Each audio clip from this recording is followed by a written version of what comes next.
Hello, मेरा नाम विष्णु है और ये वीडियो बनने वाला है पार्ट 3। और इस वीडियो में हम सीखने वाले हैं कि कैसे स्टॉक मार्केट में मनी को अर्न किया जाए। That how we can earn money in stock market. So start करते हैं। जैसे कि हमने पहले पार्ट 1 और पार्ट 2 में हमने सीखा था कि क्यों स्टॉक मार्केट है करके। हमने ये सीखा कि क्यों स्टॉक मार्केट है करके। बहुत लोगों के आंसर्स हमने देखे थे, जैसे बहुत लोगों के सजेशन हमने देखा थी कि स्टॉक मार्केट इसलिए है क्योंकि बेटिंग गेम्स के लिए ये एक बेटिंग प्लेस है, वहाँ पर हमें बेटिंग करना चाहिए। पर असल में हमने ये भी जाना था कि असल में स्टॉक मार्केट एक ऐसा प्लेस नहीं है जहाँ पर हम बेट कर सकते हैं। हमने ये सीखा था। वो क्यों बनाया स्टॉक मार्केट, हमने ये भी सीखा था क्योंकि वो बिजनेसेस को फंड दे सके। और जैसे हम जैसे लोग जो बिजनेस करना चाहते हैं और मिल नहीं रहा, उन बिजनेस पर्सनस को स्टॉक मार्केट हेल्प करता है बिजनेस बढ़ाने के लिए। हमने ये सीखा था पार्ट 1 और पार्ट 2 में कि क्यों स्टॉक मार्केट है। अब हम इस वीडियो में सीखने वाले कि कैसे हम स्टॉक मार्केट के तरीके से हम मनी को अर्न कर सकते हैं। That how we can earn money in stock market. तो पहला पॉइंट ये आता है कि क्या हम लक के वजह से जीत सकते हैं। क्या हम लक के वजह से हम स्टॉक मार्केट में मनी को प्रॉफिट में ला सकते हैं? नहीं। देखो, लक एक ऐसा चीज़ है जहाँ पर हम मतलब अगर गलती से कुछ हो गया तो हम उसे लक में पूरा क्रेडिट लक को दे देते हैं। पूरा क्रेडिट लक को दे देते हैं, हाँ या ना? जैसे हम खेल में ही देख लो, खेल में हम देख लेते हैं। जैसे कि समझ लो पत्थर उड़ के आ रहा है, पत्थर उड़ते हुए मेरे तरफ आ रहा है और आगे मेरा पोल है। मैं भागते जा रहा हूँ पर पत्थर कहाँ लगा? पोल में लगा। तो मैं किसके ऊपर क्रेडिट दे दूंगा? लक के ऊपर। ये समझो पत्थर आ रहा है और मैं भाग रहा हूँ, मेरे सामने एक आदमी आ गया, उस आदमी को पत्थर लग गया, लग गया। तो लक मेरा हुआ, बैड लक तो उसका हुआ, उस आदमी का हुआ बैड लक। तो लक हम पूरा क्रेडिट लक को देते हैं, पर असल में लक हर समय हमें काम नहीं आता। लक हमारा हर समय काम नहीं आता।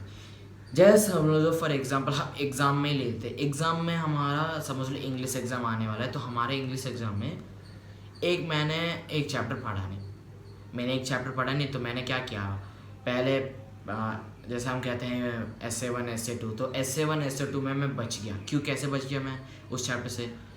क्योंकि वो चैप्टर और के क्वेश्चन में आया था। मतलब 2 क्वेश्चन थे कि और देते हैं ना कि इन दोनों में कुछ भी लिखो करके, वैसा और क्वेश्चन आ गया तो मैं बच गया। उस समय भी मैंने लक में दे दिया।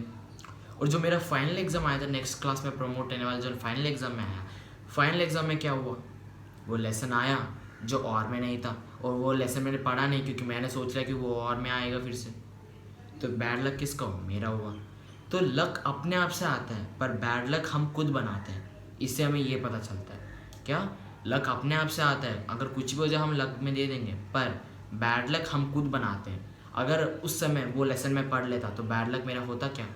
मैंने वो क्वेश्चन छोड़ दिया तो मेरे हिसाब से मैंने छोड़ा ना, तो मेरा बैड लक है वो। मैंने जानबूझ के अपना बैड लक को बुलवाया कि मैं छोड़ रहा हूँ इस क्वेश्चन को, तो मेरा बैड लक है। तो ऐसा होता है। तो लक के ऊपर कभी जाने का नहीं है, क्योंकि लक हर समय हमें काम नहीं आता। लक कभी कभी हमें प्रॉफिट देता है, पर अचानक से वो नीचे एकदम गिरता है लॉस में। पर जो हम जान के आते हैं कि ये ऐसा है, वो लॉस में जाता है, प्रॉफिट में जाता है, लॉस में जाता है, प्रॉफिट में जाता है, पर अचानक से वो प्रॉफिट में जाता है क्योंकि वो पूरा जानकारी लेके आता है।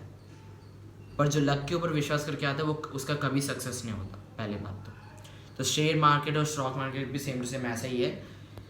लक के ऊपर कभी भी बेस्ड नहीं रहता है शेयर मार्केट और स्टॉक मार्केट, वो कभी कभी लक में आ जाता है। कभी कभी कुछ लोग तो एस्ट्रोलॉजी देख के आ जाते हैं कि भाई आज मेरा लक है तो मैं इसमें इस बाज़ार में मैं अगर इन्वेस्ट करूँगा तो मेरा आज प्रॉफिट आएगा। पर ऐसा नहीं होना चाहिए, लक के ऊपर कभी भी विश्वास नहीं करना है। ओके, तो ये सही नहीं है। तो हम सेकेंड पॉइंट सीखने वाले हैं कि कैसे अभी हम सेकेंड पॉइंट सीखने वाले हैं कि कैसे हम टिप्स से बचें। सेकेंड पॉइंट आता है, बहुत लोग हमें टिप्स देते हैं कि ऐसे इस बाज़ार में जाओ इतना प्रॉफिट पाओगे, इस बाज़ार में मत जाओ इसमें लॉस खाओगे, ऐसे हमें बोलते हैं। बाहर वाले टिप्स देते हैं हमें, देते हैं नहीं देते, हर एक बंदे को देते हैं। पर टिप्स अच्छी बात नहीं है। क्यों? इस मामले में, इस स्टॉक मार्केट और शेयर मार्केट में टिप्स मतलब कि कोई ज़रूरत नहीं है। टिप्स मतलब कि कोई ज़रूरत नहीं है। जैसे फॉर एग्जांपल मान लो एग्ज़ाम के लिए मैं जा रहा हूँ, मतलब मैं 10th में आ गया हूँ, तो 10th के लिए सब लोग कहते हैं कि भाई ट्यूशन जाओ ट्यूशन जाओ ट्यूशन जाओ, 10th में अगर ट्यूशन जाओगे तभी आप टॉप करोगे बोर्ड्स, ऐसा सब लोग कहते हैं। जब 10th एंटर करते हैं सब लोग यही बात बोलते हैं कि ट्यूशन जाओ ट्यूशन जाओ ट्यूशन जाओ, अच्छा मतलब अच्छा मार्क्स मिलेगा, टॉप करोगे, आपको अच्छा मार्क्स मिलेगा। ओके, ट्यूशन गए हम लोग, समझ लो मैं ट्यूशन गया ना एक्चुअली, पर मैं ट्यूशन गया समझ लो। मैं ट्यूशन गया, पीरियडिक 1 पीरियडिक 2 स्टार्ट हो गया। मेरा पीरियडिक 1 में जो रिज़ल्ट मैंने जो ट्यूशन से सीखा वो सब कुछ मैंने अपना दिमाग पूरा लगाया, ट्यूशन का दिमाग उस एग्ज़ाम में। कितना मार्क्स आया मेरे को? बहुत लेस आया मेरे को, बहुत लेस आया। पर लॉस किसका हुआ और प्रॉफिट किसका हुआ? लॉस तो मेरा हुआ ना, और प्रॉफिट तो उसका हुआ जो मेरे को पढ़ाता था ट्यूशन में, ट्यूशन मास्टर या ट्यूशन टीचर, ट्यूशन सर। क्यों उनका प्रॉफिट कैसे मैंने उनका फ़ीस दिया, मैंने उनको पैसा दिया तो उनका प्रॉफिट है, और उनको पैसा दिया, उनने मेरे को पढ़ाया, पर एग्ज़ाम में मेरा कुछ मार्क्स आया नहीं आया। पर तब भी हम पूरा क्रेडिट और पूरा मार्क्स का लॉस पूरा हम टीचर को दे देते, पर टीचर को कोई परवाह नहीं। क्यों? क्योंकि उसे तो पैसा मिल गया, उसने आपको टिप्स दिया मतलब पढ़ाया, वो पढ़ाया, वो किया, पर आपको कुछ मिला नहीं, आपको तो लॉस मिला उसका।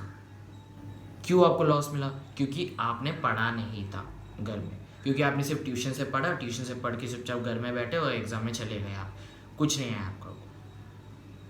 और पीरियडिक 2 में भी सेम टू सेम ऐसे हुआ, लॉस आया मेरे को, प्रॉफिट आया टीचर को। प्रॉफिट कैसे? उनको मनी मिला मेरे पढ़ाई की वजह से। 10th का बोर्ड मतलब 10,000 में रहते हैं फीस ट्यूशन्स के, तो 10,000 में उनको प्रॉफिट मिला, मेरे को कुछ मिला क्या? मेरे को तो लॉस मिला एग्ज़ाम में।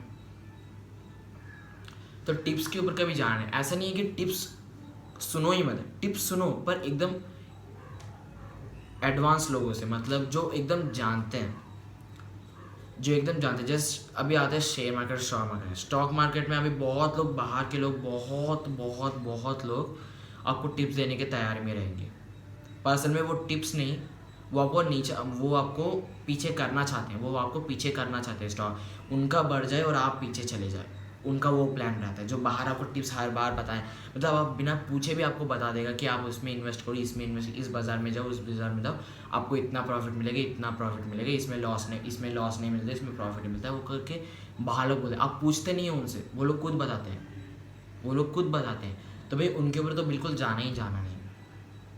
असल में ना जो ज़्यादातर बोलते हैं ना कि यार मतलब मैं इतना पढ़ता हूँ, मैं उतना करता हूँ, मेरे को इतना पैसा आता है, मैं इतने इन्वेस्ट करता हूँ, तो इसमें इन्वेस्ट करता हूँ तो मेरे को इतना पैसा आता है, और वही बंदा आपको अगर टिप्स देता है ना, उसका तो बिल्कुल भी विश्वास मत करना, क्योंकि जब वो बंदा इतना फेंक रहा है, उतना कर रहा है, तो भाई वो खुद पैसा कमाएगा ना, आपको क्यों टिप्स देगा? उससे आपको थोड़ी ना कोई रिश्ता है, वो आपको क्यों टिप्स देगा? वो खुद अपने टिप्स से जिएगा। आपको टिप्स इसलिए देगा क्योंकि आपको कम आए और उसको ज़्यादा है, इसलिए आपको वो टिप्स देगा, पर उसका टिप्स नहीं सुनना है। टिप्स उन लोगों से लेना है जिनको आप समझते हो कि यार इस बंदे के पास दिमाग है और ये बंदा जानता है, तो इस बंदे से हम डाउट पूछ सकते हैं कि इसमें कैसे इन्वेस्ट करनी, इसमें कौन से बाज़ार में जाने से हमें अच्छा प्रॉफिट मिलेगा, वो सब आप उनसे पूछ सकते हो।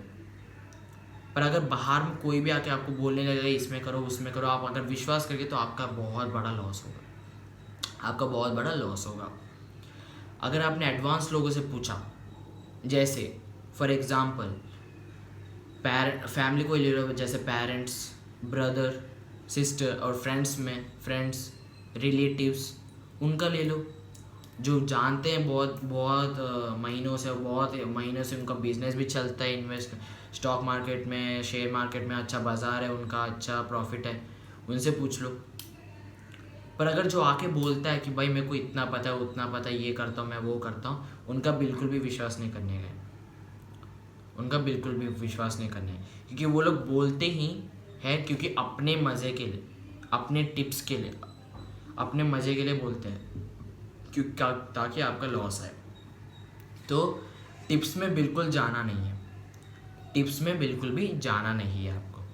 तो नेक्स्ट आता है, अभी अब बहुत लोग सोचते हैं कि सुबह से लेके रात तक बैठ के हम अगर ट्रेडिंग करेंगे तो हमें प्रॉफिट ही प्रॉफिट है, प्रॉफिट ही प्रॉफिट है, मनी ही मनी मिलेगा हमें।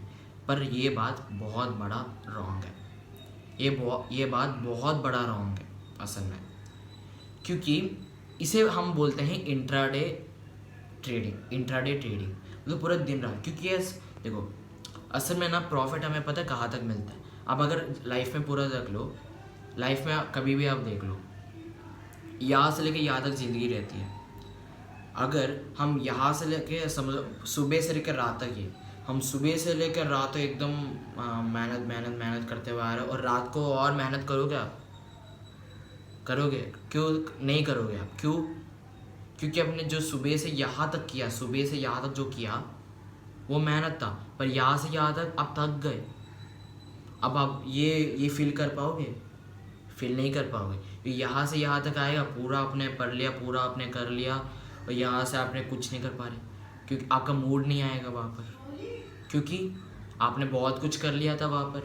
तो आपको अब पढ़ने का मूड आएगा, समझो पढ़ने का मूड आएगा? आपको नहीं आएगा। सेम टू सेम ट्रेडिंग में वैसे यहाँ से यहाँ तक दिन से लेकर रात तक रहता है, यहाँ तक कुछ अच्छा रहता है, यहाँ तक प्रॉफिट आता है। पर हम अगर और पैसा कमाना है और वो करना है करके हम और तो आगे जाते हैं, पर यहाँ जाके हमें लॉस आ जाता है, यहाँ के हमें लॉस आता है। तो कभी भी हमें इंटरडे ट्रेडिंग कभी नहीं करना, मतलब दिन से लेकर रात तक कभी नहीं। हमें अगर प्रॉफिट मिले तो प्रॉफिट को ले लेना है, ना कि उसको और बढ़ रहा है। देखो अभी प्रॉफिट बढ़ रहा है, अचानक से वो नीचे चले जाएगा, फिर से यहाँ जाके लॉस आएगा आपको।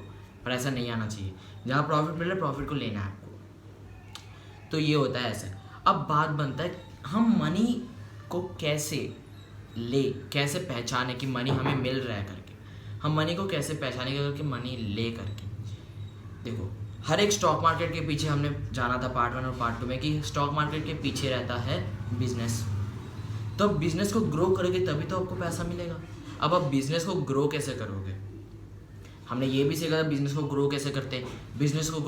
जब हमने इतना इन्वेस्ट किया पैसा, और जब हमें और थोड़ा बढ़ रहा है, तो हमें पता चल गया कि यार मेरा पैसा बढ़ गया, तो मैं और कर सकता हूँ, मैं और थोड़ा मेहनत कर सकता हूँ, और थोड़े शॉप्स लगा सकता हूँ, जो मैं काम करता हूँ उसका शॉप्स लगा सकता हूँ। तो मैं IPO के पास जाऊँगा, IPO के पास जाने के बाद तो अच्छा मेरा ग्रोथ चल रहा है, तो वैसे हम बिजनेस को बढ़ा सकते हैं, वहाँ से हम मनी भी ले सकते हैं। और दूसरा क्वेश्चन आता है पावर ऑफ कंपाउंडिंग क्या होता है। दूसरा क्वेश्चन आता है कि पावर ऑफ कंपाउंडिंग क्या होता है।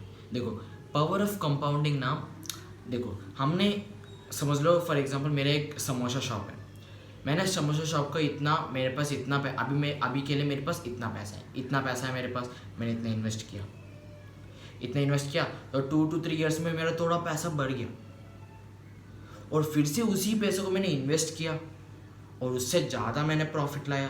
तो मेरे को समझ आ गया भाई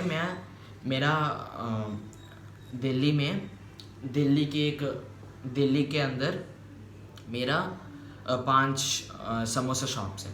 तो मैं चाहता हूँ, मेरे पास उतना कैपेबिलिटी है कि मैं पूरी इंडिया में 50 समोसा शॉप्स लगा सकता हूँ।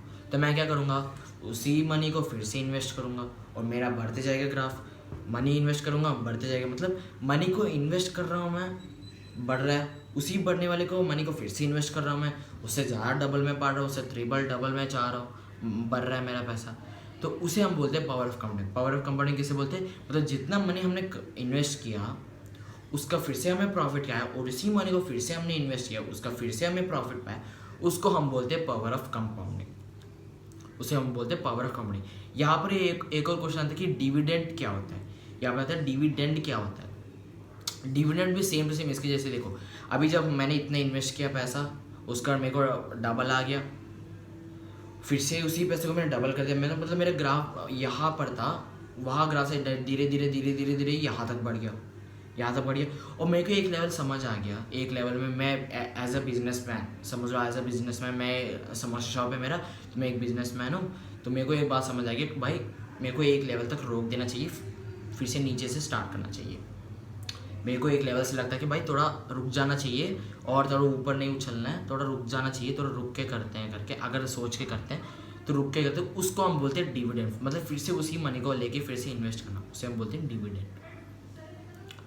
तो हमने इस वीडियो में ये सीखा था कि बस इतना ही था। हमने इस वीडियो में ये सीखा कि कैसे हम मनी को अर्न करते हैं, तो हमने ये सब सीखा था। ओके, थैंक यू, मिलते हैं हम अगले वीडियो में, बाय।